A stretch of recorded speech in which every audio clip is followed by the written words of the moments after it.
Hello and welcome to this pre-recorded event for GCE Statistics.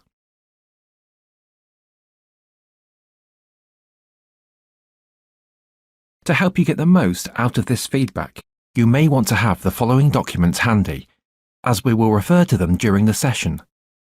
Hard copies of the question paper and the mark scheme are essential to get the full benefit from the feedback.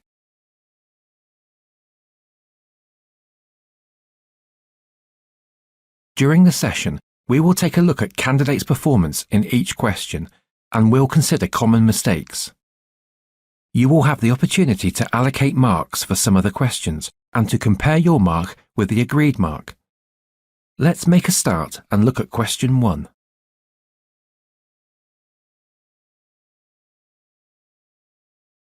A large number of candidates gave the range as 30 for Part A, forgetting to include the outlier. A few gave answers both with and without the outlier, trying to hedge their bets. However, students are expected to make a decision, so would lose the B mark for this part. In parts C and D, there were some problems with class boundaries, such as using 64.5 as the lower boundary in C. Some students used n+1 when calculating the cumulative frequency to use in the interpolation. This is allowed, and in this case, most used 9.5 correctly in Part C, but in Part D, few used the correct value of 15.25. As the answer of 63 was given for Part D, some were tempted to take the midpoint of the 60 to 65 interval and then round it up to get 63. This scored no marks.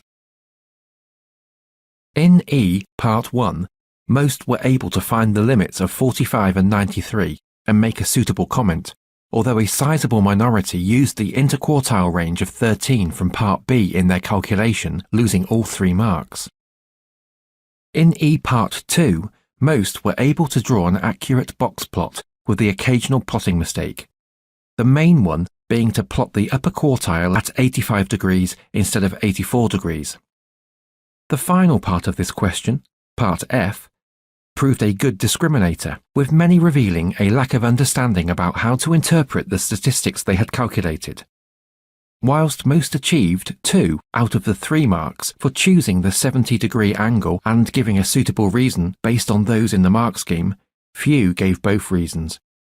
A significant minority referred only to skew to justify their choice of 70 degrees and lost all 3 marks, as the choice of 70 degrees was dependent on one of the reasons in the mark scheme. In the next slide, we will look at an example of question 1 parts A to D where the student gained only 2 out of the first 6 marks due to one simple error.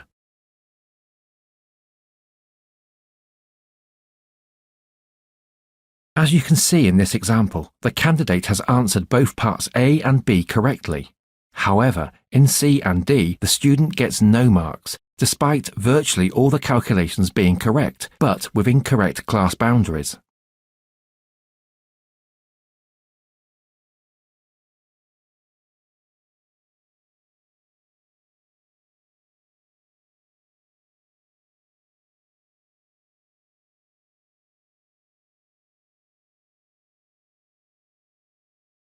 In the next slide, there are 2 responses to Part F.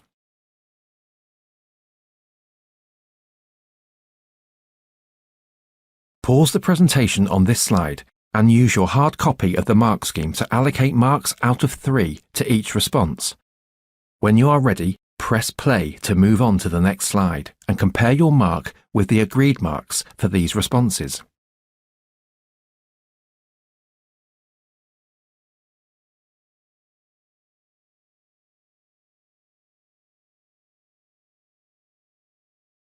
As you can see, the first response gains no marks and the second gains 2 out of the possible 3. We make the mark for 70 degrees dependent on the correct reason to avoid giving marks to students who just make a guess at the correct angle. We will now look at question 2.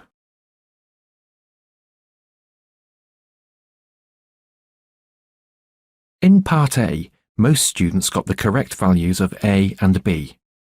In Part B, most students used the formula given in the formula book.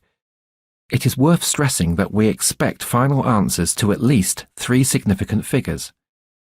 Some students used the correct formula but gave their answer as minus 0.75, thus losing the accuracy mark for this question. Missing out the negative sign was condoned for the method mark, but again lost the accuracy mark if they had given an answer which rounded to plus 0.749. Most gained the mark in Part C. There were a few who did a half page of working in recalculating the correlation coefficient and often got the wrong answer. It is worth advising students to consider the marks being awarded before embarking on an unreasonable amount of working. Part D, the last part of this question, was not answered well by the majority. Many thought they were looking at negative correlation between price and distance from the station and understandably chose J. It was essential as a first step to work out the price per square metre for each house, before then interpreting the negative correlation correctly. A few students ignored all the statistics and based their choice on other reasons, such as, it is noisy near the station, so H would be cheaper, and hence nearer to the station.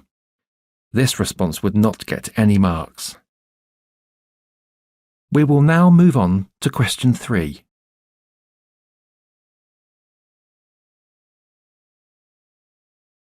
In Part A, most drew 3 intersecting circles with a 3 in the intersection of all 3 subjects.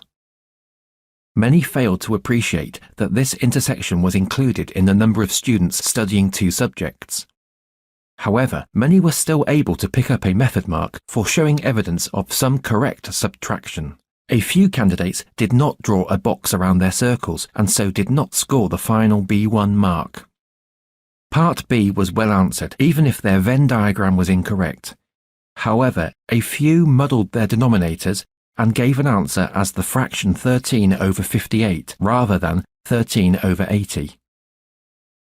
In Part C, as in most questions, it is safer to give an expression showing how the answer is obtained. In this case, just stating a correct answer gained both marks, but an incorrect answer with an expression based on the student's Venn diagram can at least gain the method mark. In Part D, many candidates were not spotting the conditional probability, and denominators of 80 were quite common. The method mark can be gained by giving a fraction where the denominator is 47, or follows through their numerator in Part C, and the numerator in D is 38, or follows through the correct regions on their Venn diagram. Part E proved difficult for many students. They needed to state the required labelled probabilities for a correct test. The most popular test was showing that the probability of B intersection C equals the probability of B multiplied by the probability of C. However, many used A and B instead of B and C, and others just wrote down 2 probabilities multiplied, equaling a third probability, without any labelling. A few confused independence with mutually exclusive.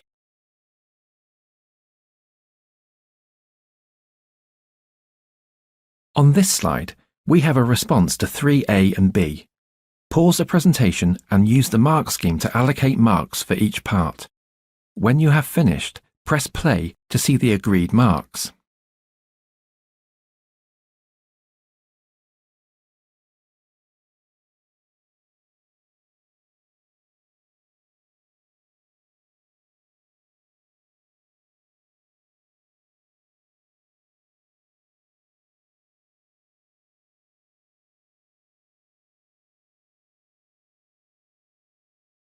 Here you see the agreed marks for these responses.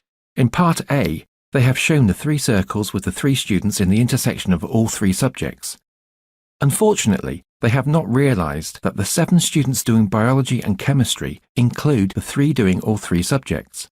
However, they have done some correct subtraction. For example, the values in the biology circle do add up to 20. So they get the method mark and then lose the remaining 3 marks.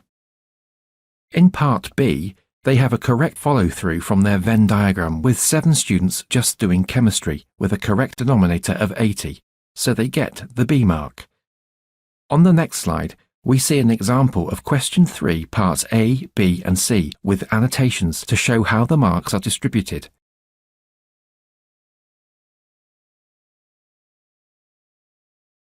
This response gets B1 for 3 in the intersection of all 3 circles and M1 for a correct subtraction, for example in the biology circle. It then gets A0, A0, B0. In part B, it gets B1 as a correct follow-through mark. In part C, it gets M1, A0 as their expression in the numerator is correct for their Venn diagram.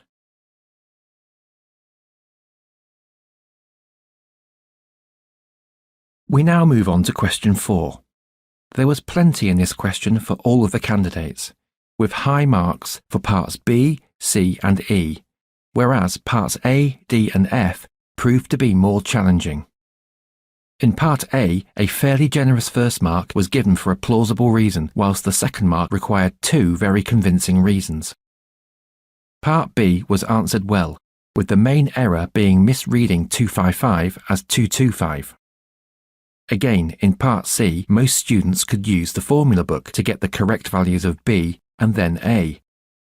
This part emphasises the importance of working to at least 3 significant figures or more during the calculation and only giving final answers to 3 significant figures. A few students found A and B correctly, but failed to put them in a correct equation. Others left them as fractions, which was not acceptable in the final answer. In part D, although there were many correct answers, a lot of students merely referred to A as representing the y-intercept, rather than giving an answer in context. Again, of those who put the answer in context, quite a few said it was the minimum temperature, which of course is not correct. Part F generally caused no problems, although the word discuss in the question led to some students surmising what the effect of air conditioning units would be in summer, whilst others felt they needed to calculate the product moment correlation coefficient and then deduce the model was reliable, losing both marks. We will now move on to question 5.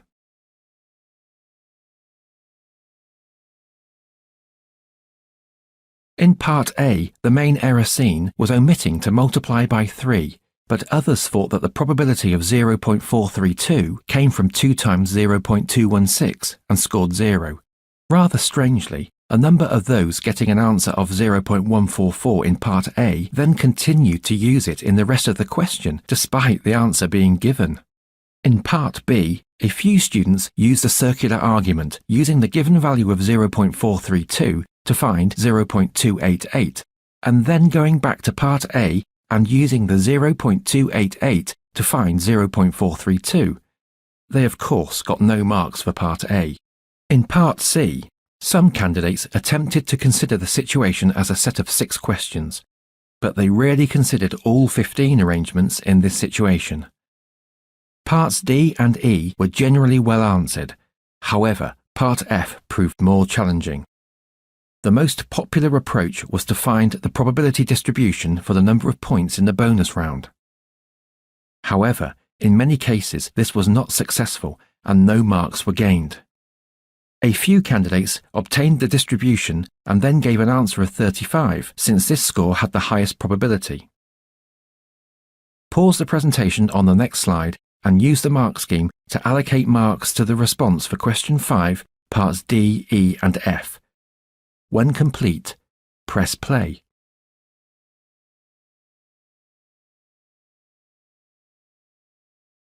You should press pause on this slide and allocate marks using the mark scheme. When you have done this, press play to see the marks allocated on the next slide.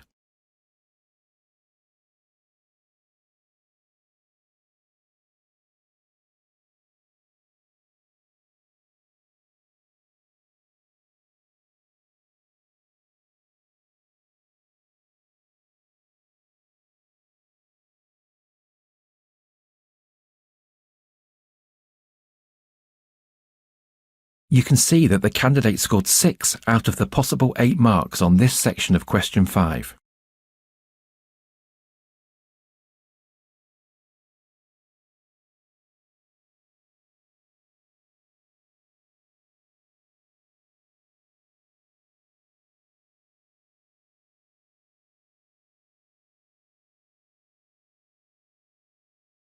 We will now move on to question 6, the last question on the paper.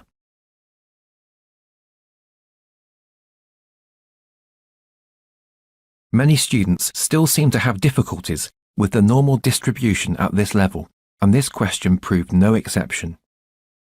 A general piece of advice would be to draw a fresh diagram for each part of the question. In Part A, Section 1, the main error was misreading the normal distribution tables and reading the probability for a z value of 1.11 instead of 1.10.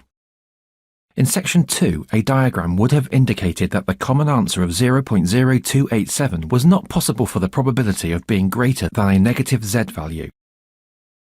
A clear diagram was also a great help in Section 3. In Section 4, most used the addition formula, but incorrectly worked out the probability of A intersection C. Those few candidates who were able to interpret A union C in terms of inequalities could simply write down probability of Z less than 1.5 and obtain the correct answer from tables. Part B proved challenging to most candidates, and most only picked up just 1 mark for attempting to standardize 28 with a mean of 21 and a standard deviation of 5. The crucial step in this part was to realize that in the numerator of the conditional probability expression, the probability of x greater than w intersection with x greater than 28 actually boils down to the probability of x greater than w. Students appreciating this were usually able to get to the final answer.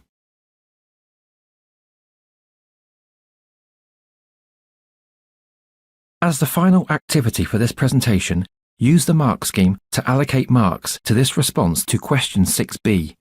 Press pause and when ready, press play to see the agreed marks for this question.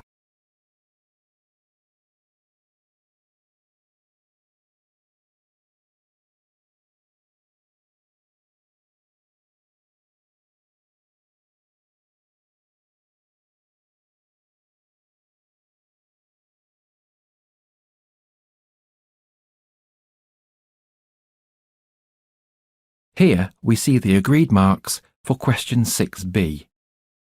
They have recognized that the probability of x greater than w intersection x greater than 28 is equivalent to just the probability of x greater than w, and so they get the correct numerator and denominator in the fraction. They have equated it to 0.0625, but this does not affect the m mark. They then standardize the 28 with a mean of 21 and standard deviation of 5, getting the second m mark.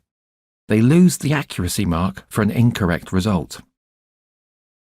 However, they then go on to standardize the w with 21 and 5 and equate it to a z value greater than 1, thus gaining the third m mark. It is the wrong z value, so they get b0 and also a0 for a wrong answer.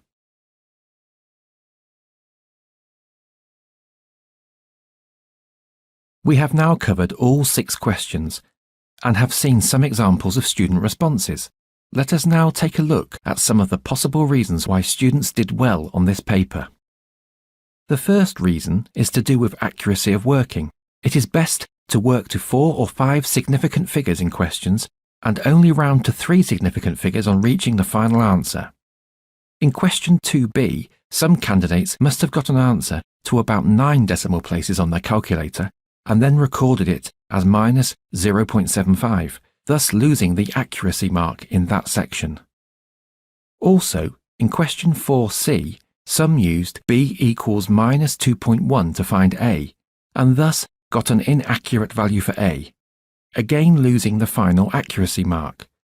It is worth mentioning that, in regression line equations, a and b must be given as decimal numbers, and proper fractions are not acceptable.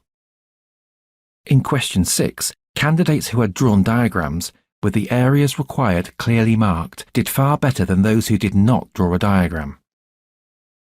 In comment questions, it is important to give comments in the context of the question. For example, in 4D, it is no good interpreting A as the intercept on the y-axis, it must relate to energy consumption and temperature. Both in questions 3D and 6B, it was obvious that many students did not really understand conditional probability.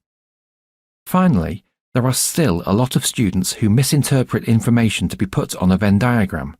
So, for example, in question 3, they do not appreciate that the 7 students studying both biology and chemistry includes the 3 students studying all 3 subjects.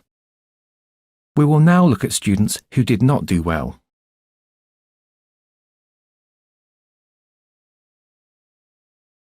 If we look at the candidates who did not do well on this paper, then obviously many did not follow the points given in the last slide. In addition, a number would just write down a numerical answer without any working to justify their answer.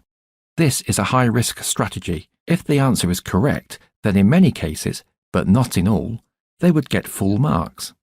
However, if the answer is wrong, then they lose all the marks. So, in 3C, an incorrect answer with no expression from their Venn diagram loses both marks, whereas an incorrect answer, but with a correct expression from their Venn diagram, would get the method mark. Secondly, in a question like 2D, just writing down H gets 0 out of 3, since there is no justification for their answer. In this case, to get full marks, they would also need to have worked out the price per square metre and the negative correlation between price per square metre and the distance from the station.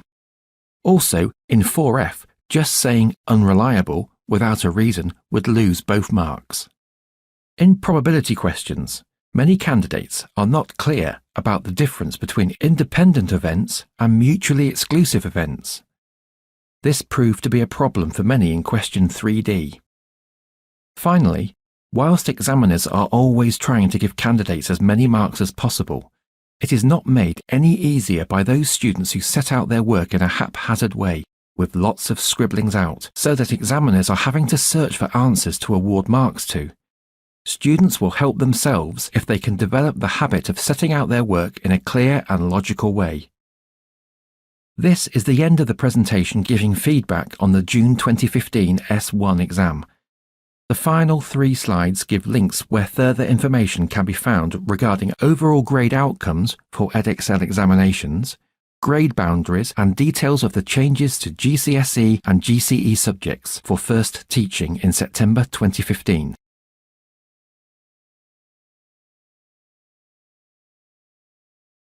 Pause this slide if you wish to note down any details.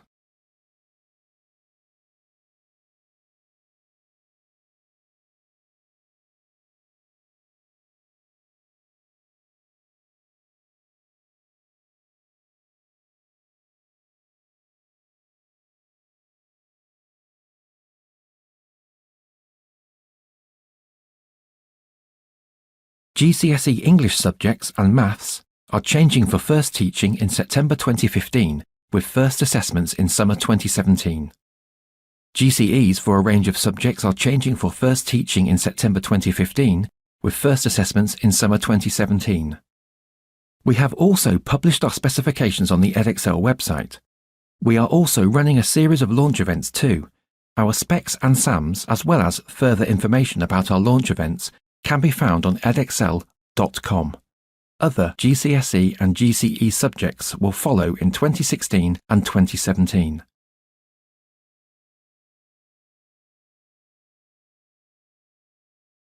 Thank you for watching and participating in this pre-recorded presentation.